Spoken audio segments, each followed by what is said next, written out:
March 13th, 1962. Lyman Lemnitzer, chairman of the Joint Chiefs of Staff, presents a proposal to Secretary of Defense Robert McNamara, named Operation Northwoods. The document proposed staging terrorist attacks in and around Guantanamo Bay to provide a pretext for military intervention in Cuba. The plans included starting rumors about Cuba using clandestine radio, landing friendly Cubans inside the base to stage attacks, starting riots at the main gate, blowing up ammunition inside the base, starting fires, sabotaging aircraft and ships on the base, bombing the base with mortar shells, sinking a ship outside the entrance, staging funerals for mock victims, staging a terror campaign in Miami, Florida, and Washington, D.C., and finally, destroying a drone aircraft over Cuban waters. The passengers, federal agents in reality, would allegedly be college students on vacation. A plane at Eglin Air Force Base would be painted and numbered as a duplicate of a registered civil aircraft belonging to a CIA front in Miami. The duplicate would be substituted for the real plane and loaded with the passengers. The real plane would be converted into a drone. The two planes would rendezvous south of Florida. The passenger-laden plane would land at Eglin Air Force Base to evacuate its passengers and return to its original status. The drone would pick up the scheduled flight plan and, over Cuban waters, transmit a Mayday signal before being blown up by remote control. The plan is rejected by McNamara, and President John F. Kennedy personally removes Lemnitzer as chairman of the Joint Chiefs of Staff. December 1st, 1984. A remote-controlled Boeing 720 takes off from Edwards Air Force Base and is crash-landed by NASA for fuel research. Before its destruction, the plane flew a total of 16 hours and 22 minutes, including 10 takeoffs, 69 approaches, and 13 landings. August 1997. The cover of FEMA's Emergency Response to Terrorism depicts the World Trade Center in crosshairs. February 28, 1998. The Global Hawk, Raytheon's unmanned aircraft vehicle, completes its first flight over Edwards Air Force Base in California, at an altitude of 32,000 feet, cruising altitude for a commercial jetliner. 1999. NORAD begins conducting exercises in which hijacked airliners are flown into the World Trade Center and the Pentagon.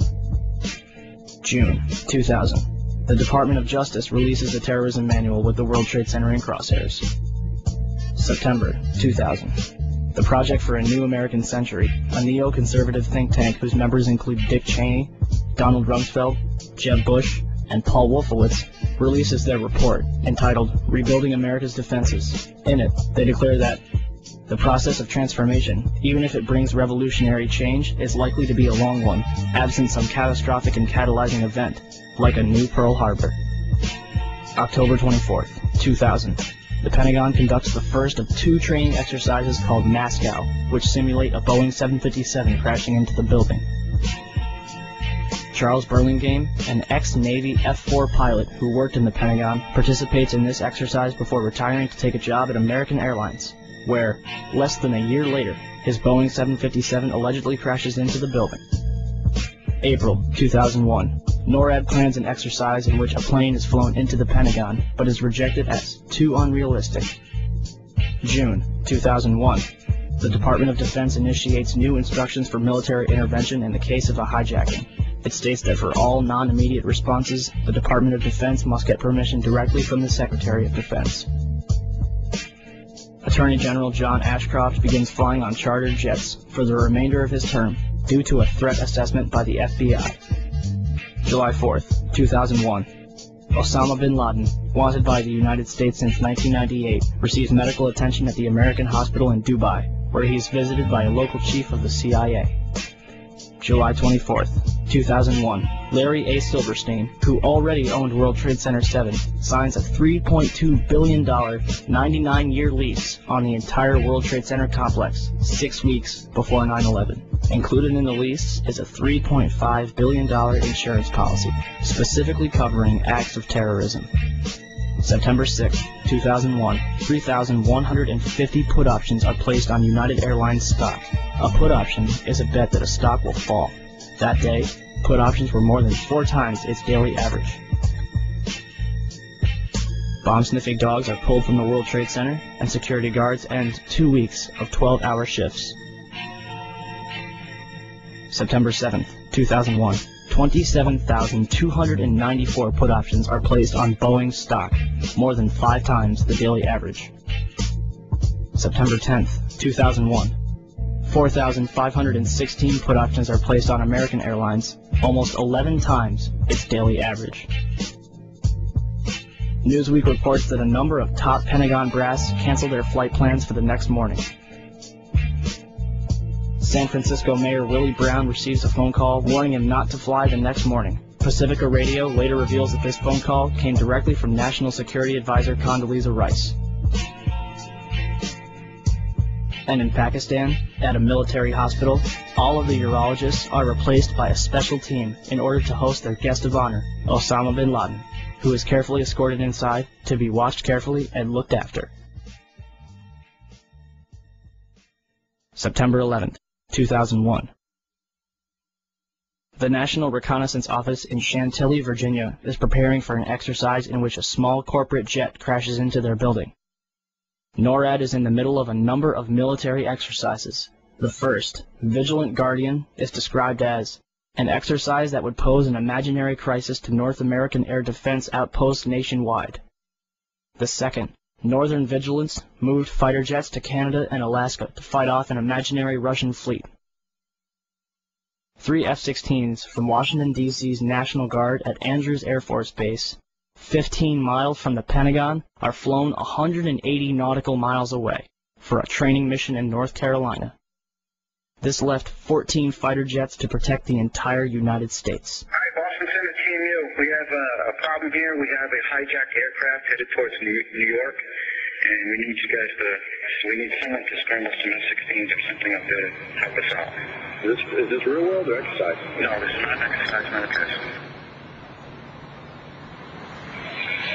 Do we want to think about scrambling aircraft? Oh, God, I don't know. That's a decision somebody's going to have to make probably in the next 10 minutes. Everybody just left the room. The first question I have is basically to get from you a sense of how you would rate the American media in their coverage of the events of the attack last September. Well, let's see. Shamefully is a word that comes to mind.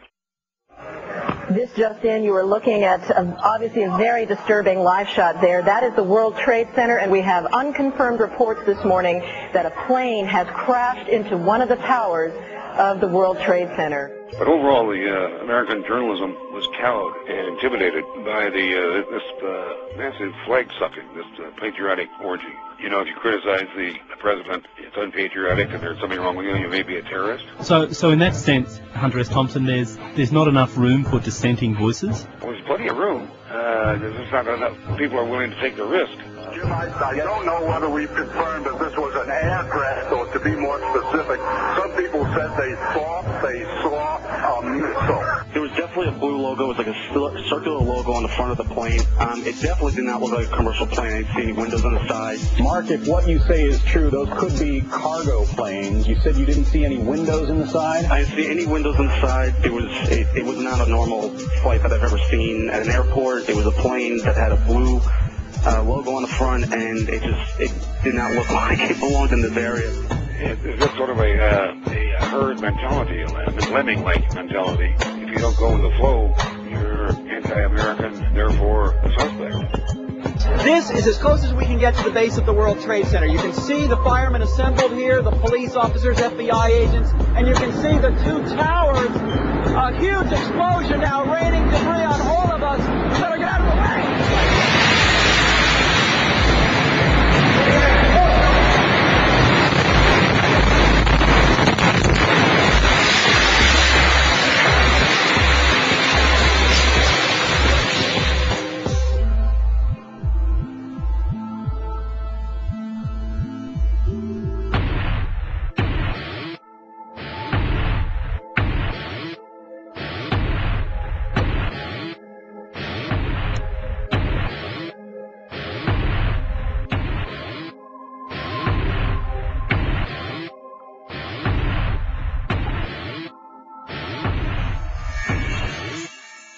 You sort of wonder when something like that happens, well, who stands to benefit? Who had the opportunity and motive You just got to look at these basic things. I don't assume that I know the truth about what went on that day. And yeah, I just look around and looking for who had the motive, who had the opportunity, who had the equipment, who had the will.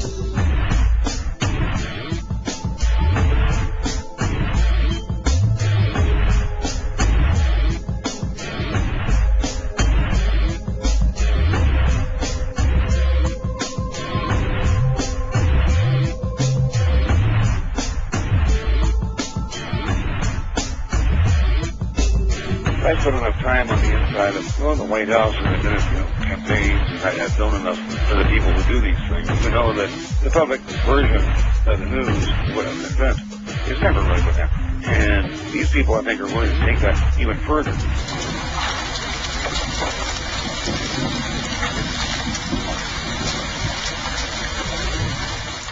It seems a very long bow to me, but are you sort of suggesting that this worked in the favour of the Bush administration?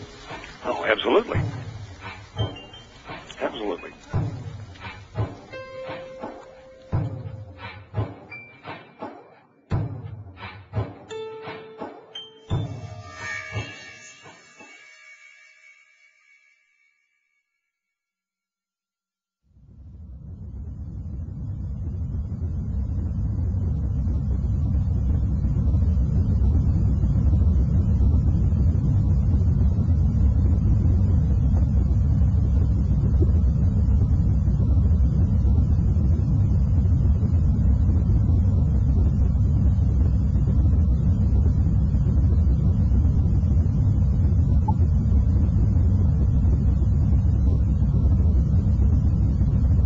.938, Arlington, Virginia. Hani Hanyour allegedly executes a 330-degree turn at 530 miles per hour, descending 7,000 feet in 2.5 minutes to crash American Airlines Flight 77 into the ground floor of the Pentagon.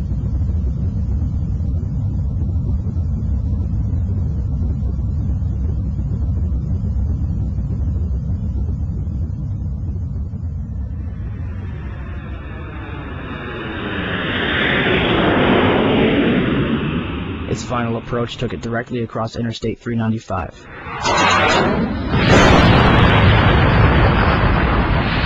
Knocking light poles out of the ground and bouncing off of the lawn before impact. First, let's meet Hani Hanyour. Hanyour had come to Freeway Airport in Bowie, Maryland 1 month earlier seeking to rent a small plane. However, when Hanyour went on 3 test runs in the second week of August, he had trouble controlling and landing a single-engine Cessna 172. Well, my name is Marcel Bernard, and I'm the chief flight instructor here at Freeway. Hani Hanyour, well, basically what happened with him is he showed up at the airport and wanted to get checked out in the aircraft. See, he was already certified. He didn't come to us for flight training. Yeah, he already had a pilot's license. He had already earned... well, my name is Marcel Bernard, and I'm the chief flight instructor here at Freeway.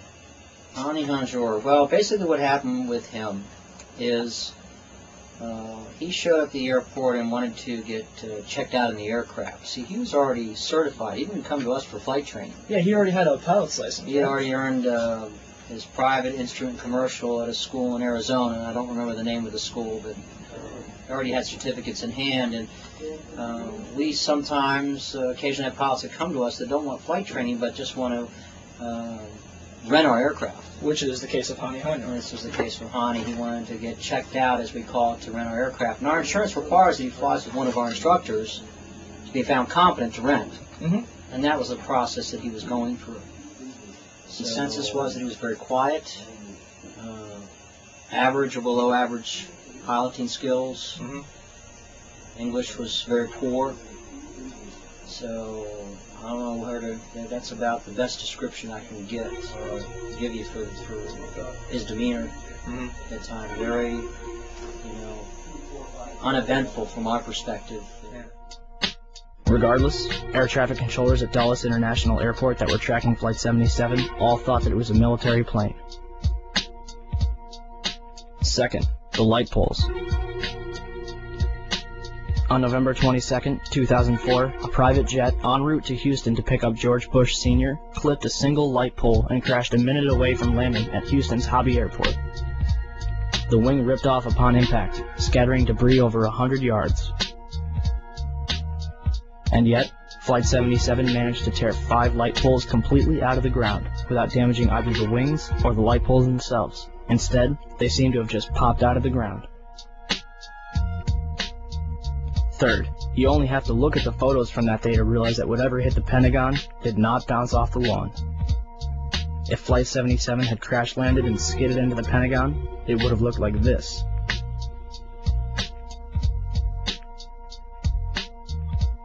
Instead, it looked like this, without a single scratch on the lawn. Fourth, why is there absolutely no trace of Flight 77? You know, it might have appeared that way, but from my close-up inspection, there's no evidence of a plane having crashed anywhere near the Pentagon. The only site is the actual site of the building that's crashed in, and as I said, the only pieces left that you can see are small enough that you could pick up in your hand. There are no large tail sections, wing sections, a fuselage, nothing like that anywhere around, which would indicate that the entire plane crashed into the side of the Pentagon. The official explanation is that the intense heat from the jet fuel vaporized the entire plane. Indeed, from these pictures, it seems that there is absolutely no trace of a Boeing 757. But if the fire was hot enough to incinerate a jumbo jet, then how can investigators identify 184 out of 189 people found at the Pentagon? The Armed Forces DNA Identification Laboratory, which was responsible for the task, was also responsible for identifying the dead in Shanksville. Keep that in mind for later. So what is a Boeing 757 made of? I called Boeing to ask, but the operator informed me that Boeing refuses to give out any information regarding the construction of their aircraft due to the attacks of September 11th. But what we do know is that a 757 has 2 Pratt & Whitney engines made of steel and titanium alloy, which are 9 feet in diameter, 12 feet long, and weigh 6 tons each. Titanium has a melting point of 1,688 degrees Celsius. Jet fuel, also known as kerosene, is a hydrocarbon, which can retain a constant temperature of 1,120 degrees Celsius after 40 minutes, but only if the fuel is maintained. The fuel would have burned off immediately upon impact. Therefore, it is scientifically impossible that 12 tons of steel and titanium was vaporized by kerosene. Likewise, the 2 engines should have been found relatively intact at the Pentagon. Instead, there was a single turbojet engine approximately 3 feet in diameter found inside the building. After this photo was published by American Free Press, readers wrote in to suggest that the turbine was a piece from the Auxiliary Power Unit, APU, mounted in the tail section of a 757. Chris Bolin contacted Honeywell in Phoenix, Arizona, the manufacturer of a 757's APU. An expert, speaking on the condition of anonymity, told him that there's no way that that's an APU wheel. Bolin then contacted Pratt & Whitney and Rolls-Royce, the 2 companies that manufacture 757 engines. Pratt & Whitney pointed Bolin towards Rolls-Royce, and John W. Brown, a spokesman for Rolls-Royce, told Bolin that it is not a part from any Rolls-Royce engine that I'm familiar with. In an article written by Carl Schwartz, President and Chief Executive Officer of Patmos Nanotechnologies, LLC, and INET Security Systems, he believes that the piece is a JT-8D turbojet engine from a U.S. Air Force A-3 Sky Warrior. The piece in the FEMA photo is the front shaft bearing housing. Jet engines have a center shaft, which must be balanced, as well as bear seals on the front and back. The photo shows the front seal and a rotor hub missing its fan blades. These blades are easily removed in a collision such as the one found at the Pentagon. The United States Air Force has only a few A-3s left in operation, and they are stored in Van Nuys, California, at Hughes Aircraft, which is now better known as Raytheon. So if this piece didn't come from a 757, then where? And where are the engines from Flight 77? The second identifiable piece of debris was allegedly a piece of the fuselage. Skeptics have claimed that this is proof that Flight 77 hit the Pentagon. But this piece could have come from any American Airlines plane. And why is it not singed or scratched after a 530-mile-per-hour impact and the subsequent fireball? The third piece of debris was a diffuser case. Let's look a little closer at the diffuser case of a 757. Do you see the triangular bezels around the openings? Those are nowhere to be found on the case found at the Pentagon. The remainder of the debris was light enough to have been carried by hand, and employees at the Pentagon were seen carrying away a large box shrouded in a blue tarp. Why the mystery? If Flight 77 was vaporized on impact, it would be the first time in aviation history. For example, August 15, 2005, Helios Airways Flight 522, a Boeing 737 en route to Athens, Greece, crashed into a hillside at full speed. 121 passengers, all dead. Fire. Tail sections.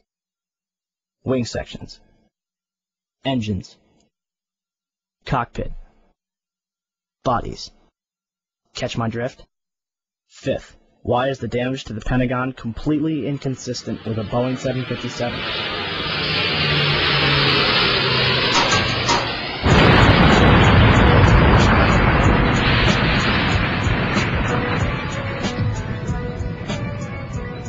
These photos were taken before the roof of the outer ring had collapsed. The only damage to the outer wall is a single hole, no more than 16 feet in diameter. A Boeing 757 is 155 feet long, 44 feet high, has a 124-foot wingspan, and weighs almost 100 tons. Are we supposed to believe that it disappeared into this hole without leaving any wreckage on the outside? Why is there no damage from where the wings, or the vertical stabilizer, or the engines would have slammed into the building? Remember how big the engines were? If 6 tons of steel and titanium slammed into the Pentagon at 530 miles per hour, they would bury themselves inside the building, leaving 2 very distinct imprints. And yet, the only damage on the outside of the Pentagon is this single hole, with no damage from where the engines would have hit. Why are the windows next to the hole completely intact? Why are the cable spools directly in front of the hole completely untouched? And as for the inside of the Pentagon, there's another hole, approximately 16 feet in diameter, found on the other side of the C-ring, 3 rings from the impact.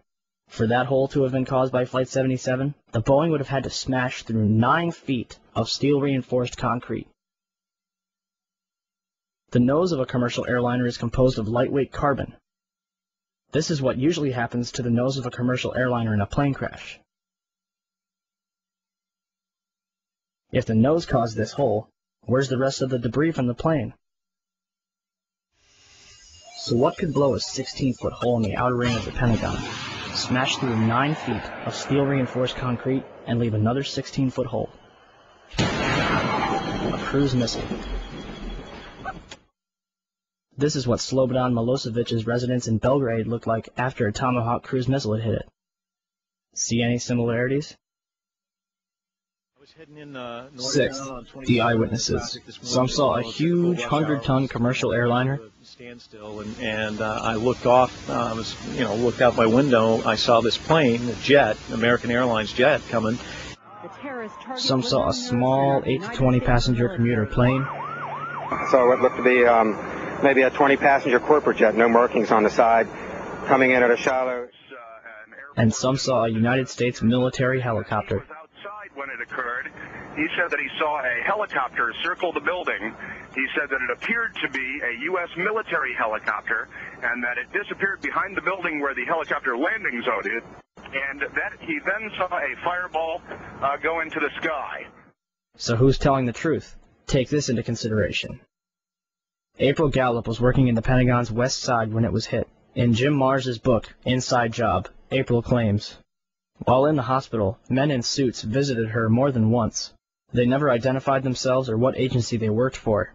They didn't tell her what to say, just made suggestions. For example, to take the compensation money and shut up. They also kept insisting that a plane hit the building. They repeated this over and over. But I was there, and I never saw a plane, or even debris from a plane. I figured this story is to brainwash people. So if a Boeing 757 didn't hit the Pentagon, then what did? Eyewitnesses inside and outside the building were thrown to the ground by what they described as a shockwave.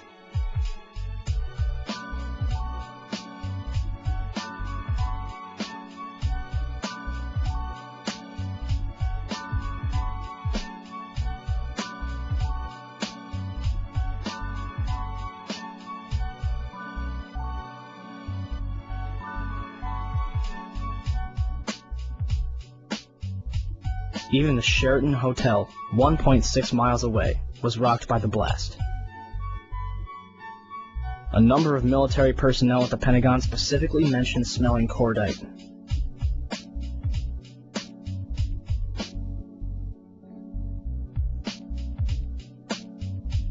Cordite and jet fuel have two very distinct smells. Cordite is a compound used in ammunition which is comprised of nitroguanidine, nitrocellulose, and nitroglycerin. It is cool burning, produces little smoke and no flash, but produces a strong detonation wave. And eyewitnesses described a bright, silvery flash. Jet fuel combustion, i.e., the planes that struck the Twin Towers, is bright yellow at best. Watch this. A massive smoldering fireball. No silvery flash, no shockwave. And at the Pentagon, a tiny, bright, silvery flash, which shakes nearby buildings. Whatever it was, it might have been related to the two planes that were in the air after the crash. The first one was uniformly identified as a C-130.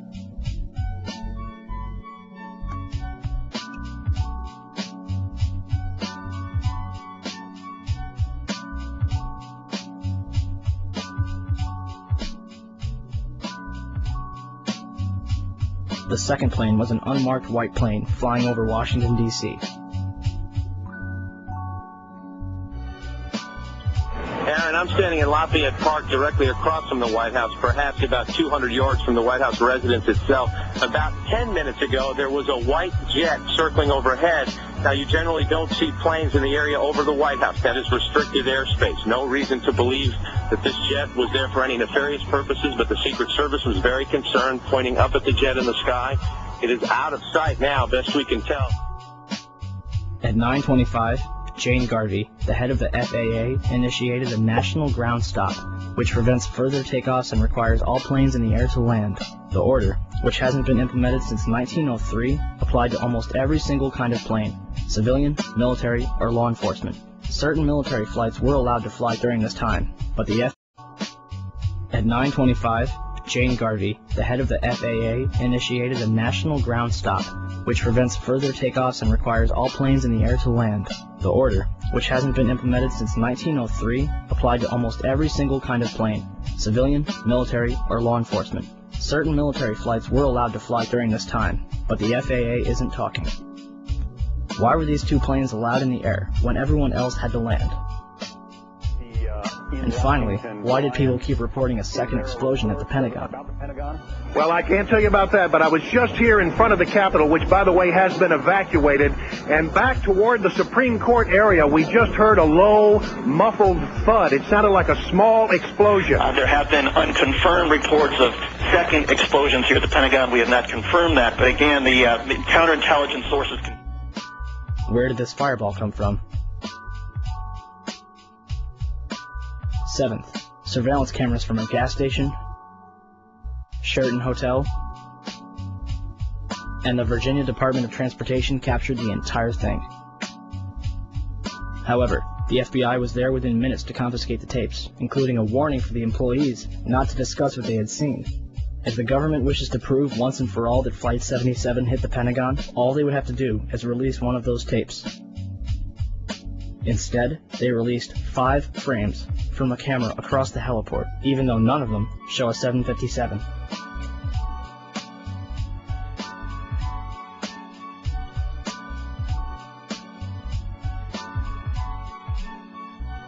And finally, why do satellite photos taken 4 days before 9/11 show a white marking on the front lawn, marking almost the exact trajectory of whatever hit the Pentagon 4 days later? And is it merely a coincidence that the Pentagon was hit in the only section that was renovated to withstand that very same kind of attack? And that Donald Rumsfeld was safe in his office on the opposite end of the building? If the government has nothing to hide, why are they so afraid to answer a few questions or release a few videos?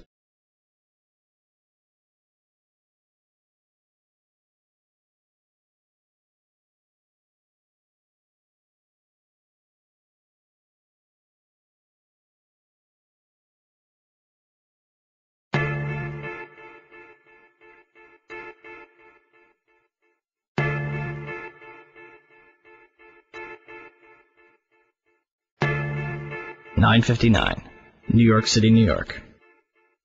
The South Tower of the World Trade Center collapses to the ground in approximately 10 seconds. 29 minutes later, the North Tower follows suit, collapsing in approximately 10 seconds. Later that evening at 5:20, World Trade Center 7, a 47-story office building 300 feet away from the North Tower, suddenly collapses. The building's tenants included the CIA, Department of Defense, IRS, Secret Service, and Rudy Giuliani's emergency bunker. And the SEC was using it to store 3,000 to 4,000 files related to numerous Wall Street investigations.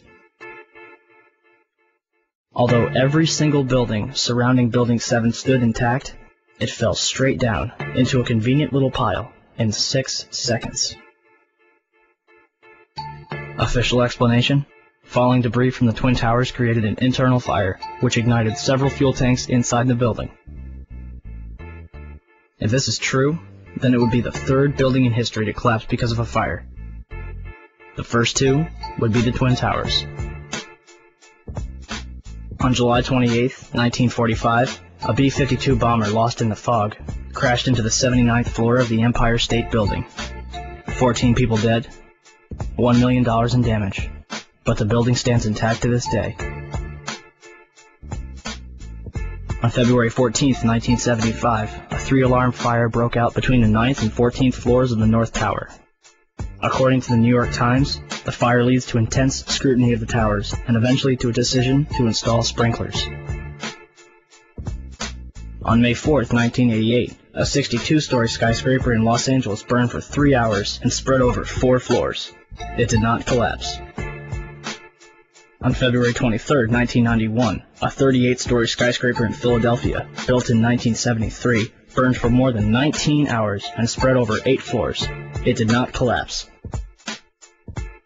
On October 17, 2004, a 56-story skyscraper in Venezuela, built in 1976, burned for over 17 hours and spread over 26 floors, eventually reaching the roof. Guess what? It did not collapse. On February 12, 2005, the Windsor Building in Madrid, a 32-story tower framed in steel-reinforced concrete, burned for almost 24 hours, completely eradicating the upper 10 stories of the building.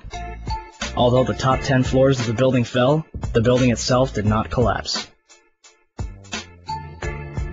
And yet, on September 11, 2001, two 110-story skyscrapers, completed in 1973, burned for 56 and 103 minutes, respectively, over 4 floors, before collapsing completely to the ground. One might argue that this was due to the construction of the World Trade Center. Let's look at what was inside those buildings. The Twin Towers were composed of 200,000 tons of steel, 425,000 cubic yards of concrete, 103 elevators, 43,600 windows, 60,000 tons of cooling equipment, and a 360-foot television antenna.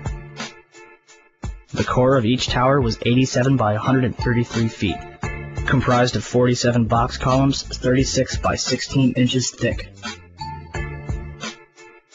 The North Tower was completed in 1970, standing at 1,368 feet tall, and the South Tower was completed in 1973, clocking in at 1,362 feet tall, making them the tallest buildings in the world until the Sears Tower was completed in 1974. And to think, the government would have us believe that these massive structures were destroyed by 10,000 gallons of jet fuel. However, eyewitnesses, video footage, and a little common sense quickly refutes that claim. The second plane hits the South Tower between the 78th and 82nd floors at 9:03 a.m.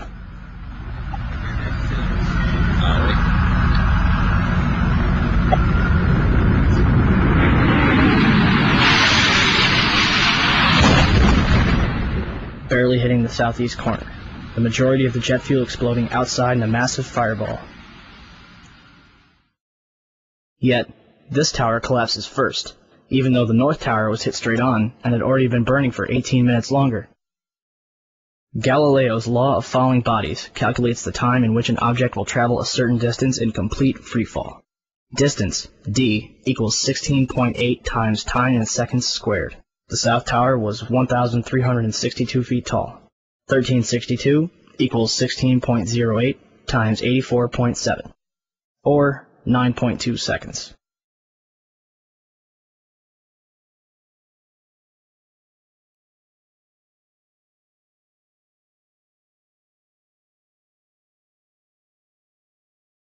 The Twin Towers came down in nearly free-fall speed.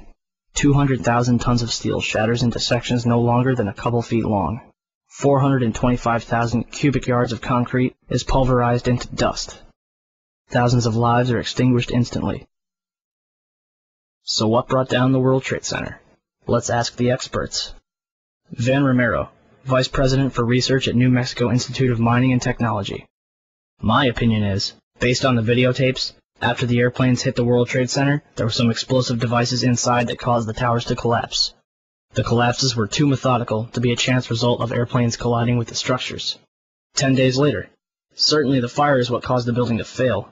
Why would Romero change his mind so suddenly? Hyman Brown, civil engineering professor and the World Trade Center's construction manager. It was over-designed to withstand almost anything, including hurricanes, high winds, bombings, and an airplane hitting it. Although the buildings were designed to withstand a 150-year storm and the impact of a Boeing 707, jet fuel burning at 2,000 degrees Fahrenheit weakened the steel. Kevin Ryan, Underwriters Laboratories, the company that certified the steel that was used in the World Trade Center, in a letter to Frank Gale of the National Institute of Standards and Technology. We know that the steel components were certified to ASTM E119. The time temperature curves for this standard required the samples to be exposed to temperatures around 2,000 degrees Fahrenheit for several hours, and as we all agree, the steel applied met those specifications. Additionally, I think we can all agree that even unfireproof steel will not melt until reaching red-hot temperatures of nearly 3,000 degrees Fahrenheit. Why Dr. Brown would imply that 2,000 degrees Fahrenheit would melt the high-grade steel used in those buildings makes no sense at all. This story just does not add up. If steel from those buildings did soften or melt, I'm sure we can all agree that this was certainly not due to jet fuel fires of any kind, let alone the briefly burning fires in those towers.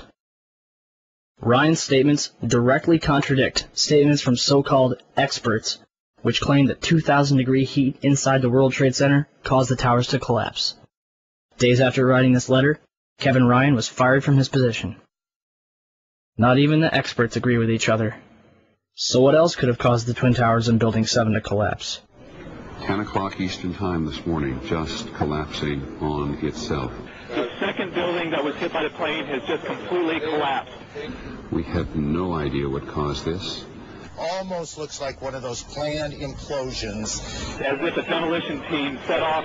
When you see the old demolitions of these old buildings, it folded down on itself and it is not there anymore. If you wish to bring anybody who's ever watched a building being demolished on purpose knows that if you're going to do this, you have to get at the under infrastructure of a building and bring it down. We heard another explosion, and I'm assuming that's the one that came from the lower level, since there were two. And I said, right, because it was like 18 minutes apart. Well, this is the first explosion, and there was a second explosion in the same building. There were two explosions. Okay. Federal agencies that were down there do believe that there was some sort of explosive device somewhere else besides the planes hitting. NBC's Pat Dawson is close to the scene of that attack. Pat? Just moments ago, I spoke to the chief of safety for the New York City Fire Department. Chief Albert Turry, he received word of the possibility of a secondary device, that is another bomb going off.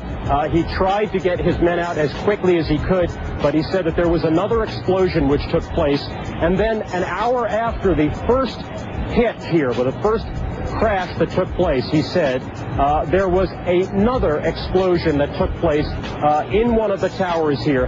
He thinks that there were actually devices that were planted in the building. The second device, he speculates, was probably planted in the building. there were 2 or 3 similar huge explosions, and the building literally shook. You literally shook at the base of this building. First one and then the other. Some say after secondary explosions. When a big explosion happened, all of a sudden the elevator blew up, smoke. I dragged the guy out. His skin was hanging off, and I dragged him out, and I helped him out to the ambulance. Walking down the stairs, we made it to the 8th floor. Big explosion. Blew us back into the 8th floor. Just get out of the tunnel. In the blue. The subway tunnel? Yeah. Tell us what's happening out there. Oh my We just witnessed some kind of secondary follow-up explosion on the World Trade Center number 2 in the wall. Secondary. We understand now there has been a secondary explosion on Tower 2. There was another major explosion. The building itself, literally the top of it came down, sending smoke and debris everywhere. Collapsed. 5 blocks from the World Trade Center, and we were standing here when there was some sort of collapse or explosion.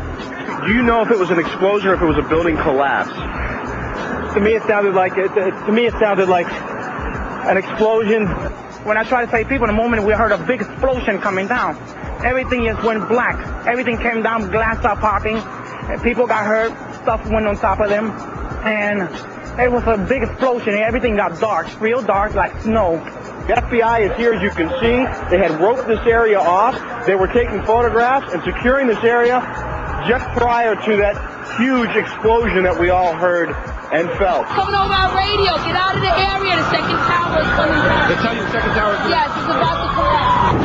At 10:30, I tried to leave the building, but as soon as I got outside, I heard a second explosion and another rumble and more smoke and more dust. I ran inside the buildings, the chandelier shook, and again, black smoke filled the air. Within another 5 minutes, we were covered again with more silt and more dust. And then a fire marshal came in and said we had to leave because if there was a third explosion, this building might not last. And again, black smoke filled the air. Within another 5 minutes, we were covered again with more silt and more dust. And then a fire marshal came in and said we had to leave because if there was a third explosion, this building might not last. We just saw that as well. The second tower, the only one that was standing, tower number 1, just we saw some kind of explosion, a lot of smoke come out at the top of the tower, and then it collapsed down onto the streets below. David Lee, what can you tell us? John, just seconds ago there was a huge explosion, and it appears right now the second World Trade Tower has just collapsed. One eyewitness was standing among a crowd of people on Church Street, 2.5 blocks from the South Tower, when he saw a number of brief light sources being emitted from inside the building between floors 10 and 15. He saw about 6 of these flashes, accompanied by a crackling sound before the tower collapsed. Ginny Carr was attending a business meeting on the 36th floor of One Liberty Plaza, across the street from the World Trade Center, and caught the entire first attack on tape. A second explosion can be heard 9 seconds after the crash.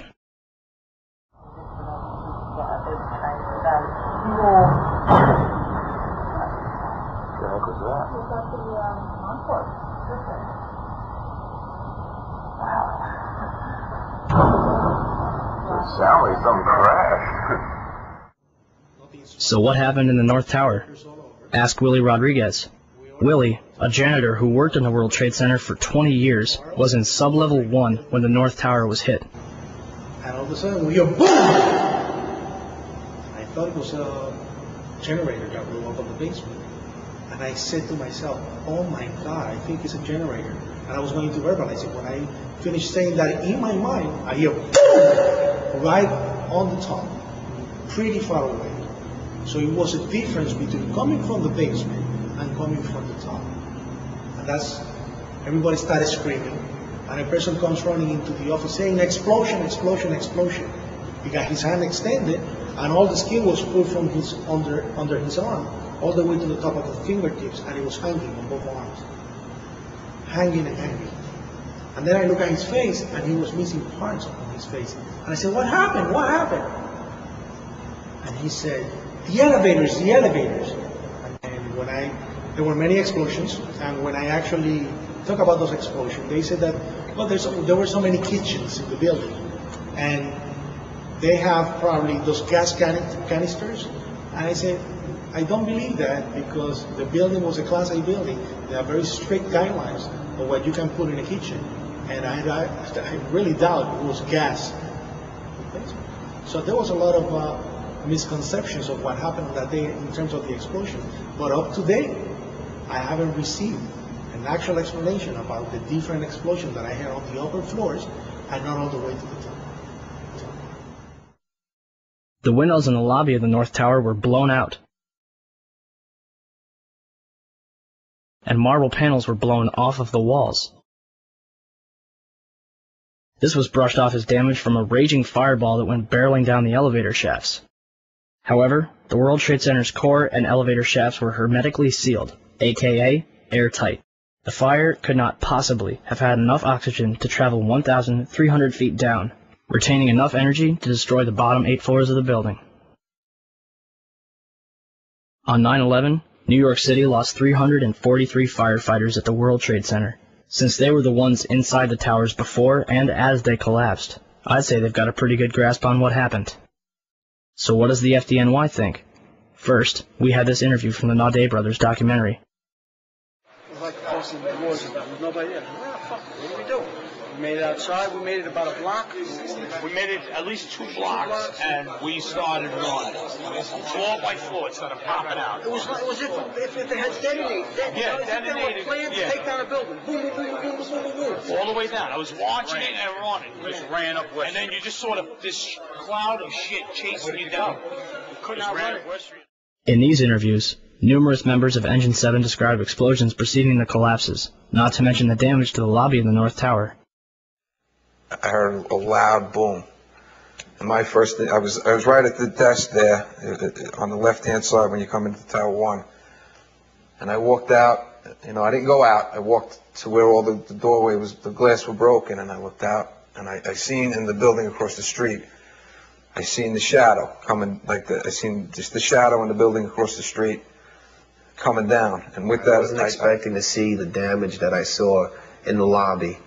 And the people, the bodies, the burnt people, the injured people, I really wasn't prepared for that. The lobby is about 6 stories high, and the lobby looked as though a bomb had exploded there. All the glass was taken out. There were 10-foot by 10-foot marble panels that were once walls. They were loose from the wall of the Trade Center. I went around by the freight elevator, and I could see it was just blown. It was just a giant shit. 30th floor. We hear another explosion.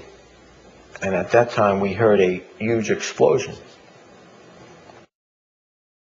Firefighter Louis Caccioli told People Weekly, "I was taking firefighters up in the elevator to the 24th floor to get in position to evacuate workers. On the last trip up, a bomb went off. We think there were bombs set in the building." For more than a year, the Port Authority blocked the release of a tape of firefighters' transmissions from the World Trade Center on 9/11. In November 2002, the tape was finally released to the New York Times and other news outlets. Why did it take so long to get the tape released? I got an eyewitness who said there was an explosion on floor 7-8. 7-8. We just had another explosion. Warren Street because of the secondary explosion. We've got numerous people covered with dust from the secondary explosion. And we got another explosion on the tower, 1013, 1013. Tower 2 has had a major explosion and what appears to be a complete collapse surrounding the entire area. Who's involved in the secondary explosion at Tower 1K? I've got 5. Chief Palmer had reached the fire on the 78th floor of the South Tower and devised a plan to put it out. We got 2 isolated pockets of fire. We should be able to knock it down with 2 lines. Where you know that? 78th floor, numerous 1045 call horns. If the 78th floor was a raging inferno like the government would have us believe, then Palmer wouldn't have gotten as far as he did, and certainly wouldn't have been able to put it out. On August 12, 2005, an additional 15 hours of radio transmissions and transcripts of interviews with firefighters was finally released to the public. Firefighters described 2 events consistent with a controlled demolition: bright flashes from inside the building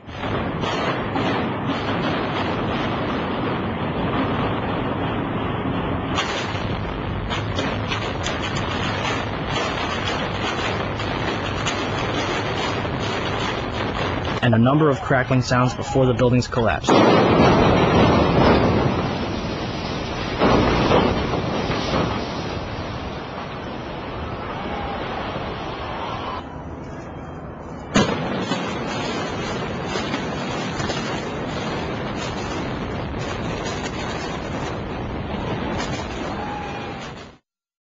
What does science have to say about the collapses? The collapse of the World Trade Center was picked up by Columbia University's observatory in Palisades, New York. The South Tower registered as a 2.1 earthquake. The North Tower registered as a 2.3 earthquake.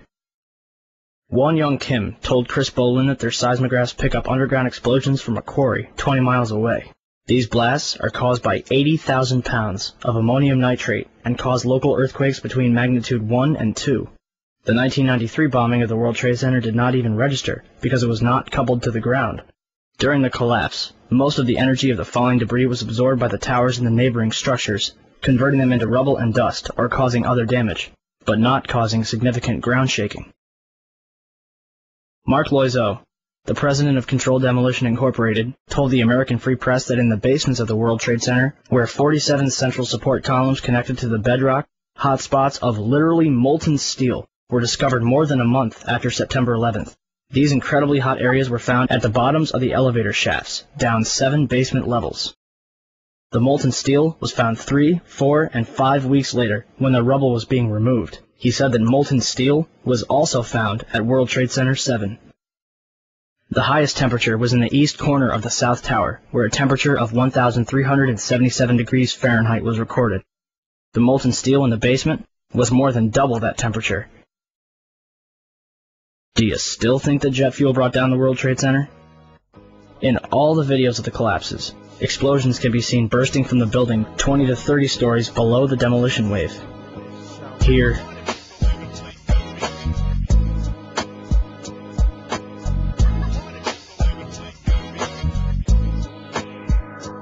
here,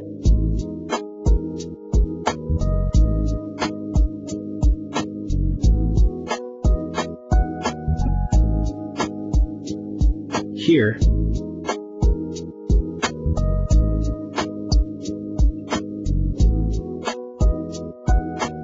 here,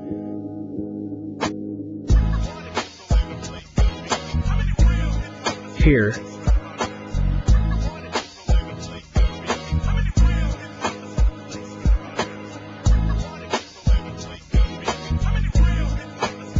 and here. Etienne Sarre was filming her documentary, World Trade Center, the first 24 hours, and caught both collapses on tape. Watch carefully.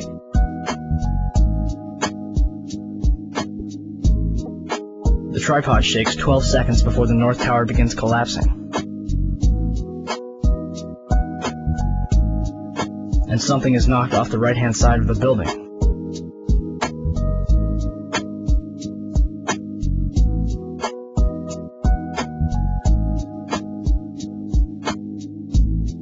You're probably asking, if there were bombs in the building, how would they get in there without anyone noticing? Ben Fountain, a financial analyst who worked in the World Trade Center, told People magazine that in the weeks before 9/11, there were a number of unannounced and unusual drills where sections of both the Twin Towers and Building 7 were evacuated for security reasons. Daria Cord, a guard in the North Tower, told Newsday that security detail was working 12-hour shifts for 2 weeks before 9/11. But on Thursday the 6th, bomb-sniffing dogs were abruptly removed from the building. So who authorized all this? President Bush's brother, Marvin, was board of directors at Securicom from 1993 until fiscal year 2000. Securicom, now known as Stratasec, is an electronic security company backed by Kuwait American Corporation, which provided security for United Airlines, Dulles International Airport, and from the early 1990s up to the day of 9/11, the World Trade Center. Marvin is also the former director at HCC Insurance Holdings, which insured parts of the World Trade Center on 9/11. More information on this was supposed to be disclosed and never was. To date, the SEC has not revealed what they have learned. If only we could examine the debris from the World Trade Center and figure out what happened. Unfortunately, Mayor Giuliani began shipping the remains off to recycling yards overseas before investigators could even examine it. Not even FEMA was allowed into Ground Zero. Essentially, they blocked off a crime scene and destroyed all the evidence. Guess who was allowed into the site? Controlled Demolition, who was also responsible for cleaning up after the Oklahoma City bombing in 1995. It gets better than that. On July 15, 2001, Controlled Demolition destroyed 2 400-foot-tall fuel reserve tanks from the World War II era. The demolition was conducted for no apparent reason and drew numerous complaints from the neighborhood. The site remains vacant to this day, and a reason for the demolition has never been disclosed. Regardless, I think what happened to the World Trade Center is simple enough. It was brought down in a carefully planned, controlled demolition. It was a psychological attack on the American people, and it was pulled off with military precision.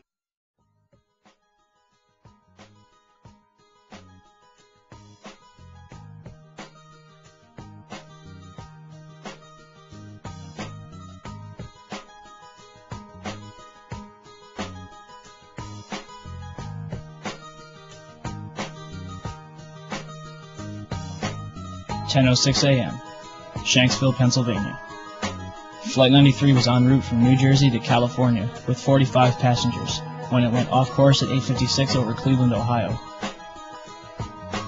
According to the official story, Flight 93 was headed for the White House when it was overpowered by a group.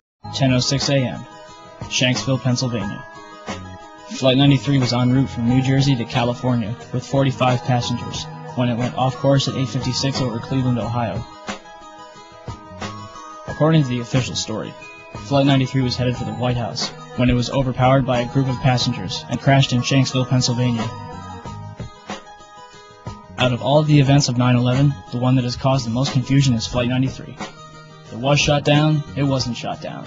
However, evidence suggests that perhaps Flight 93 was nowhere near Shanksville.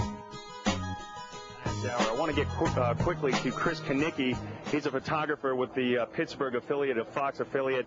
He was back there just a couple of minutes ago, and Chris, I've seen the pictures. It looks like there's nothing there except for a hole in the ground. Basically, that's right. The only thing you could see from where we were was a big gouge in the earth and some broken trees. We could see some people walking around in the area, but from where we could see, there wasn't much left. Any large pieces of debris at all? No, there was nothing that you could distinguish that a plane had crashed there. Smoke, fire?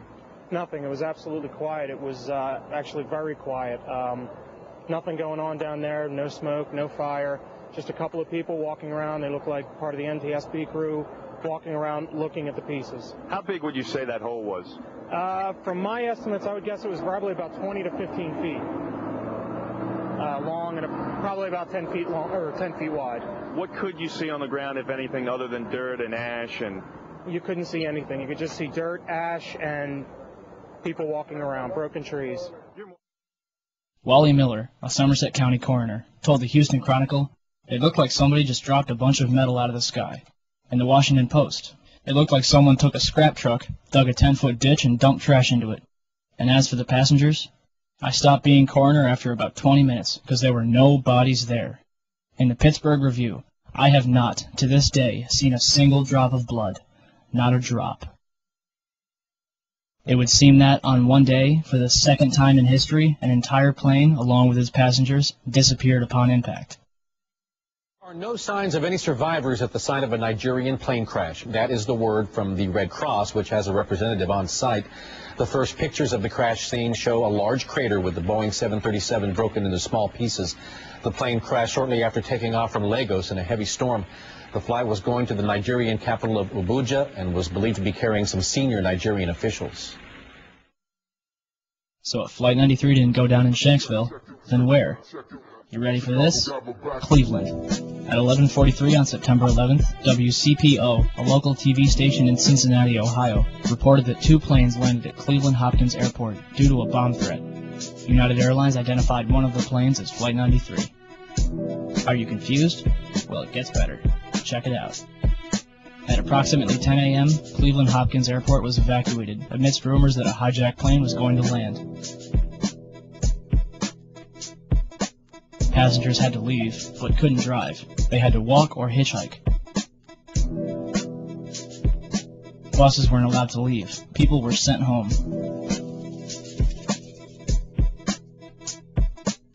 According to Associated Press and local Ohio papers, one plane landed at approximately 10:45.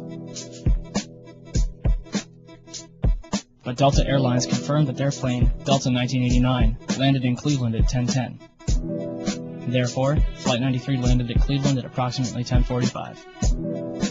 Authorities searched Delta 1989 for over 2 hours, and passengers were questioned individually. The plane dealer reported that the plane was evacuated at 12:30, but the Akron Beacon reports that a plane was evacuated at 11:15, which would make that Flight 93. Mayor White reported that the plane had 200 passengers.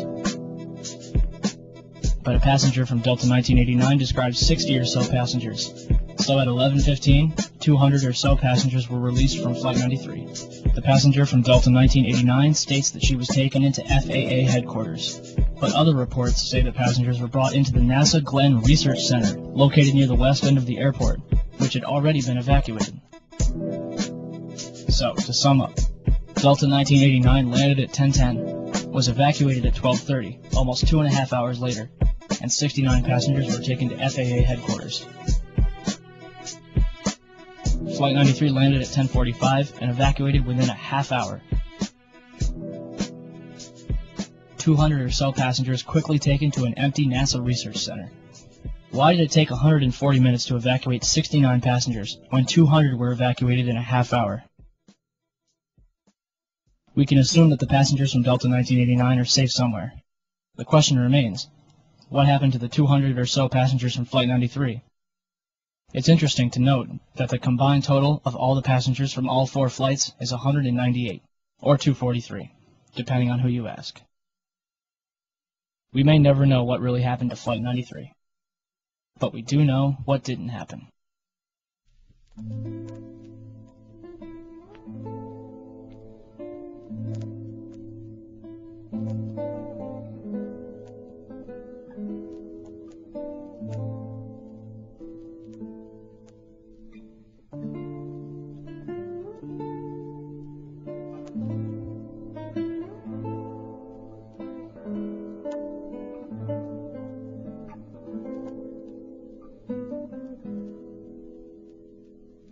Whenever this evidence is presented to people, you'll usually get one of many different questions.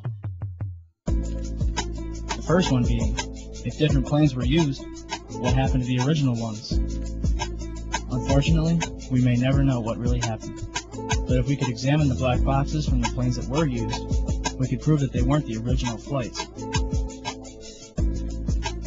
A commercial plane carries 2 different black boxes. Each black box carries one of 2 different recorders, a cockpit voice recorder and a flight data recorder. The cockpit voice recorder records sounds from inside the cockpit, including engine noise, stall warnings, and other sounds of interest. Communications between air traffic control, weather briefings, and conversations between pilots and crew are also recorded. The flight data recorder records at least 28 different parameters such as time, altitude, speed, and heading. Some also record more than 300 other in-flight characteristics, anything from autopilot to smoke alarms. The recorders themselves are made from the most impervious metals known to man, and the information is recorded along with date and time and spooled into a continuous roll. Any damage that is done to the roll is done to the outside, as opposed to the inside where the data is. The 9/11 Commission says the CVRs and FDRs from American 11 and United 175 were not found. Yet, the FBI claims to have found the passport of Saddam al-Sakami, which managed to fly out of his pocket, through the explosion, and onto the streets of Manhattan below. So, 4 different black boxes, made from the most resilient materials known to man, were destroyed. Yet, a passport, made from a fragile material known as paper, managed to survive? Who writes this stuff? Ted Lepatkowitz, spokesman for the National Transportation Safety Board, told CBS News that it's extremely rare that we don't get the recorders back. I can't recall another domestic case in which we did not recover the recorders. Turns out Ted's right.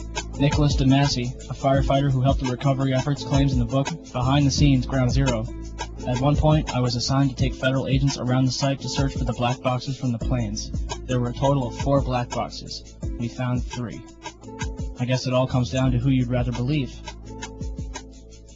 FBI Director Robert Mueller said Flight 77's data recorder provided altitude, speed, headings, and other information, but the voice recorder contained nothing useful.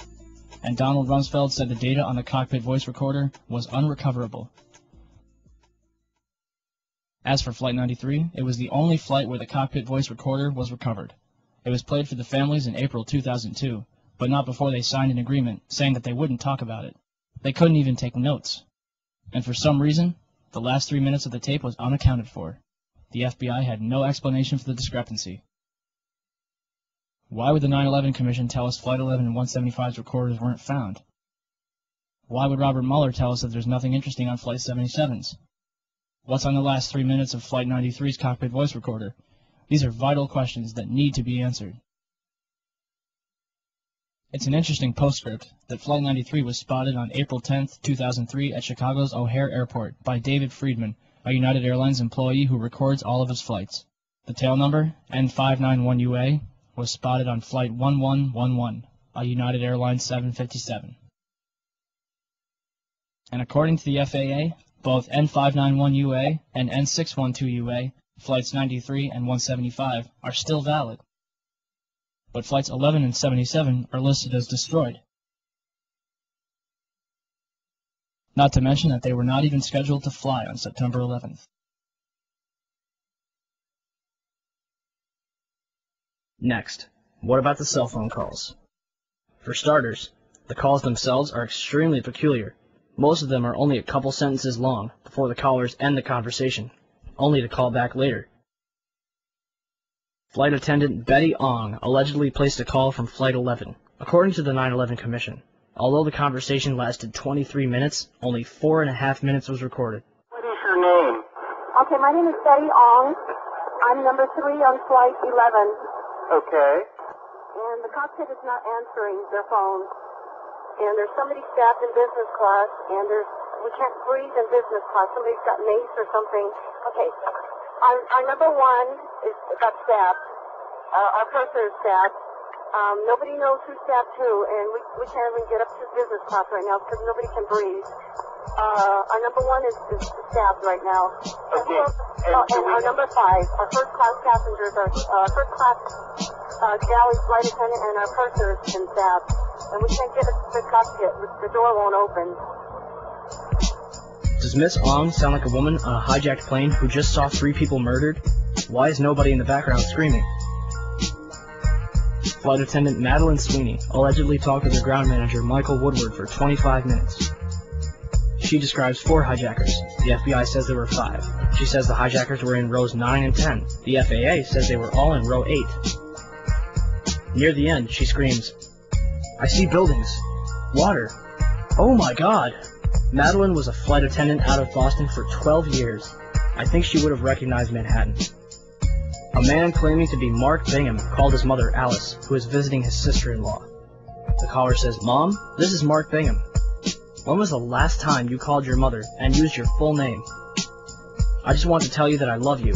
I'm on a flight from Newark to San Francisco, and there are 3 guys on board, and they say they've taken over the plane, and they say they have a bomb.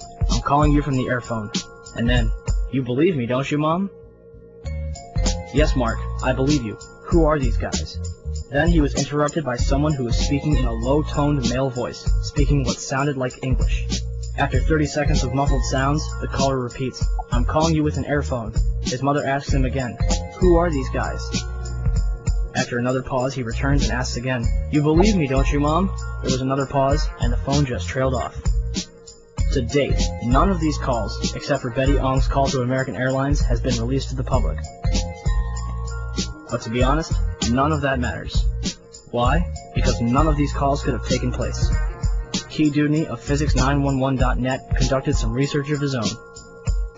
In an experiment called Project Achilles, he took a series of cell phones onto a Cessna 172 and flew up to 8,000 feet to determine the success rate as the plane got higher. At 4,000 feet, he had a 0.4 success rate. At 8,000 feet, he had a 0.1 success rate. For 32,000 feet, cruising altitude for a commercial airliner, he calculated a 0.006 success rate, less than 1 in 100th of a chance. Don't believe me? Even American Airlines has put their foot in the government's mouth. On July 15, 2004, passengers aboard a commercial American Airlines flight were able to send and receive calls from their cell phones as if they were on the ground, thanks to a cell station that was installed into the plane. It worked great. I called the office, I called my wife, I called a friend in Paris. They all heard me great, and I could hear them loud and clear. Why would American Airlines spend thousands of dollars on this technology in 2004 when cell phones worked so well on September 11th, 2001? The cell phone calls were fake, no question about it. So how is it possible to fake a person's voice? In 1999, the Los Alamos Laboratory in New Mexico revealed their voice morphing technology. General Carl W. Steiner, the former Commander-in-Chief of United States Special Operations, declared on tape, "Gentlemen, we have called you together to inform you that we are going to overthrow the United States government." Another example was Colin Powell, saying, "I am being treated well by my captors." In 1999, the Los Alamos Laboratory in New Mexico revealed their voice morphing technology. General Carl W. Steiner, the former Commander-in-Chief of United States Special Operations, declared on tape, "Gentlemen, we have called you together to inform you that we are going to overthrow the United States government." Another example was Colin Powell, saying, "I am being treated well by my captors." With just a 10-minute recording of somebody's voice, they are able, in almost real time, to clone someone's speech. Steiner was so impressed, he asked for a copy.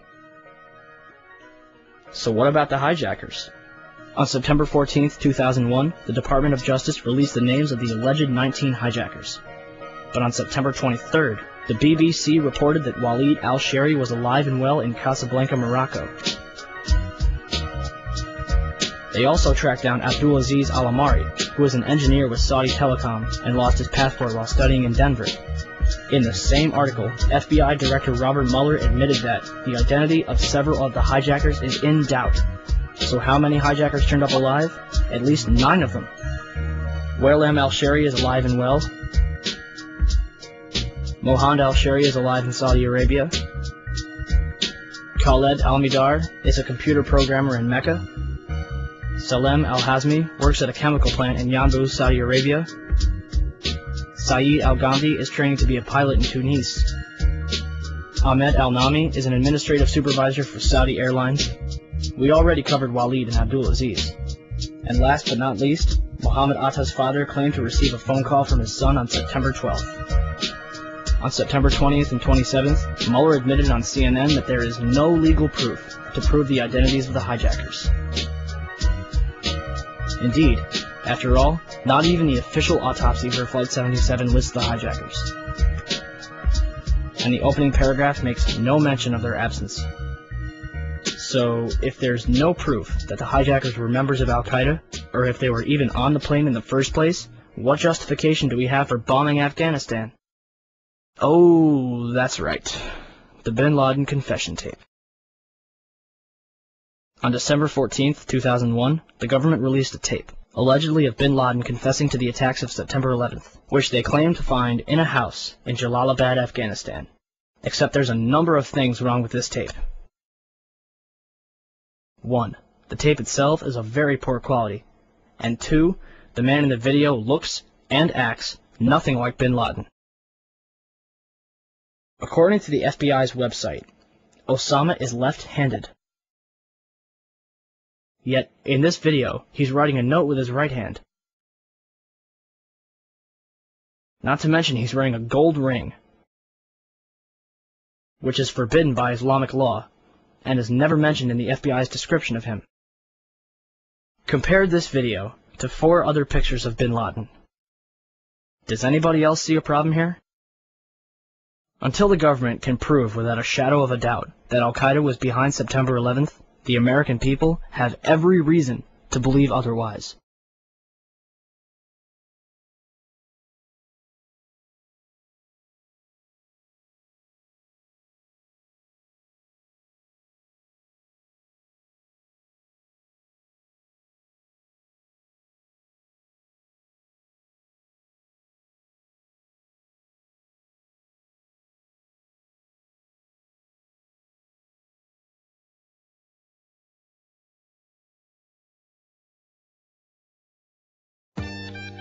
And now for the last question of all. Why would our government do such a thing? I hope you're sitting down.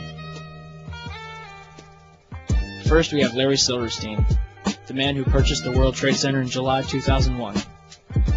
After September 11th, Silverstein demanded $7.2 billion from his insurers, claiming that each plane counted as a separate act of terrorism.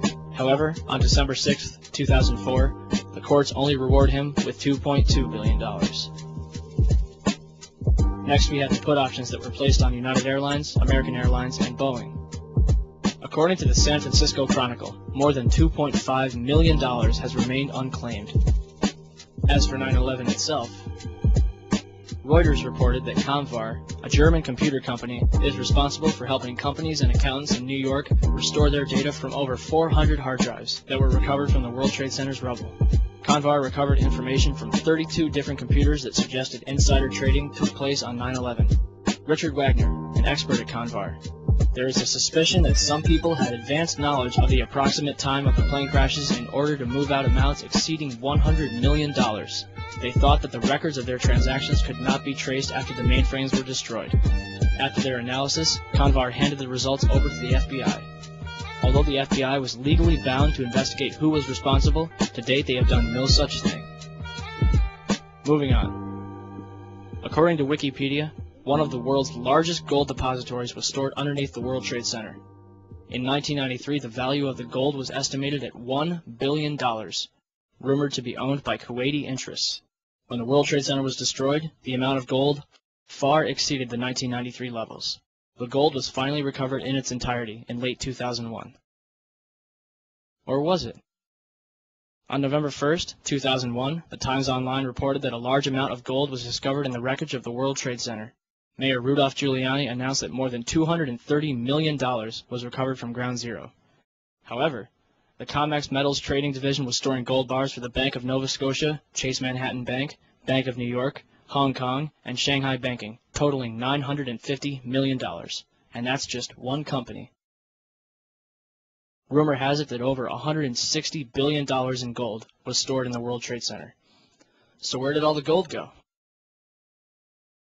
Remember the gold that was found in November 2001? Reuters reported that it was discovered in the back of a 10-wheel truck, along with several cars, in a delivery tunnel underneath World Trade Center 5. No bodies were recovered. As workers got closer to the gold, authorities began restricting access to Ground Zero, joined by FBI and Secret Service agents. One worker, who was directed away from the tunnel, told a reporter, "If I tried to go down there, they would have shot me." Heavy machinery operators and others worked under the watchful eye of more than 100 armed officers. So let me get this straight. Gold from World Trade Center 4 was found underneath World Trade Center 5 in an empty delivery truck with an empty escort of cars. I think it's safe to say that they were running away from the South Tower. The question is, how did they know to flee from their stash when not even the firefighters inside the South Tower expected it to collapse? $167 billion in gold. $200 million is found. And that's just the money. After September 11th, President Bush had and continues to have permission to do and say whatever he wants, all under the pretext of 9/11. The Patriot Act. The Department of Homeland Security. Afghanistan. Iraq. Got him. Good. Second one. Hit the other one. It's time for America to accept 9/11 for what it was. A lie which killed thousands of people, only in turn killing hundreds of thousands more to make billions upon trillions of dollars. Are you angry yet? You should be. Every single attempt to investigate and uncover the truth behind 9/11 has been blackballed, ridiculed, and harassed by both the government and media alike for even daring to question the official story. Jimmy Walter, who spent nearly $2 million on an advertising blitz to convince people here in New York and elsewhere that 9/11 was a self-inflicted wound. Jimmy, welcome. Why are you doing this? I'm a patriot trying to defend this country from the real terrorists who have damaged and changed our country. I am asking the same questions that the widows and orphans, parents and friends of the victims of 9/11 are asking and have not had answered by either the 9/11 Commission nor by any real investigation to the mass murders that 66% of New Yorkers want investigated. Okay, Jimmy. I'll say it again. Why are they hiding from us? What are they hiding from us? And what's it going to take until people in this country give a damn and do something about it? America has been hijacked.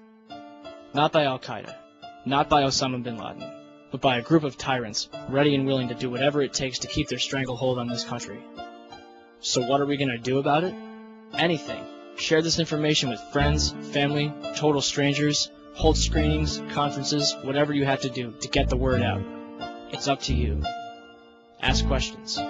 Demand answers.